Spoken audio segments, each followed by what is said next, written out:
Hi friends, welcome back to our channel. ఎలా ఉన్నారు అందరూ? ఫ్యాషన్ ఫ్యాక్టరీలో December 4th నుంచి 8th వరకు సేల్ ఉందండి. November 30th and December 1st VIP entry allow చేశారు. సో నేను వెళ్ళాను. ఇక్కడ ఎలా ఉన్నాయి ఏంటి అనేది మీకు చూపిద్దామని చూపిస్తున్నాను. చూడండి ఒకసారి ఎలా ఉంది కలెక్షన్ ఏంటి అనేది. Kurtis, western wear, tops, jackets అన్నీ బాగున్నాయి. మేమేమేమి పర్చేస్ చేసామో చూడాలి అంటే లాస్ట్ వరకు వీడియో చూడండి. మేమేమేమి పర్చేస్ చేసామో చూపిస్తాను. యాక్చువల్గా ఇక్కడ ఇప్పుడు ఆఫర్ నడుస్తుంది. ఏంటంటే మనం 5,000 మినిమం బిల్ చేస్తే 5,000 అండ్ అబవ్ చేస్తే 60% ఆఫ్ ఇస్తారనమాట. అంటే 5,000 పర్చేస్ చేస్తే మనం 2,000 మాత్రం పే చేస్తే సరిపోతుందన్నమాట. ఇంకా వీళ్ళు ఫ్రీ గిఫ్ట్ కూపన్స్ కూడా ఇచ్చారు. ఇంకా మన ఛానల్ని సబ్స్క్రైబ్ చేసుకొని వాళ్ళు ఎవరైనా ఉంటే వెంటనే సబ్స్క్రైబ్ చేసుకోండి. ఫ్రీ గిఫ్ట్స్ ఏమి ఇచ్చారు అనేది తెలుసుకోవాలి అంటే వీడియో స్కిప్ చేయకుండా లాస్ట్ వరకు చూడండి.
$5,000 బిల్ చేస్తే పిల్లో ఆర్ బెడ్షీట్ మనం ఏదైనా చూస్ చేసుకోవచ్చు.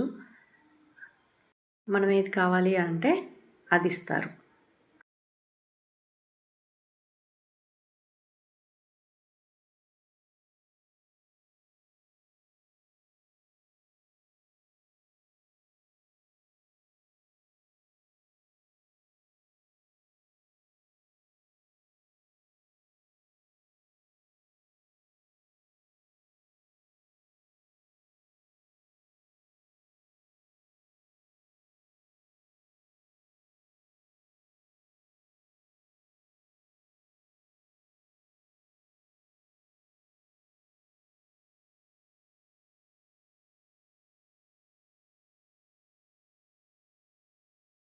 పర్చేస్ చేసిన దాంట్లో మీకు ఏదైనా నచ్చి కాస్ట్ ఎంతో తెలుసుకోవాలి అనుకుంటే నాకు స్క్రీన్షాట్ పెట్టి కామెంట్లో ప్రైస్ అడగండి, చెప్తాను. మేమైతే ఫ్రీ గిఫ్ట్ కింద బెడ్షీట్స్ తీసేసుకున్నాము. ఇంకా కూపన్స్ కూడా ఇవి. ఎలా ఉంది మా సెలెక్షన్? మీకు నచ్చిందని అనుకుంటున్నాను. Thank you for watching friends.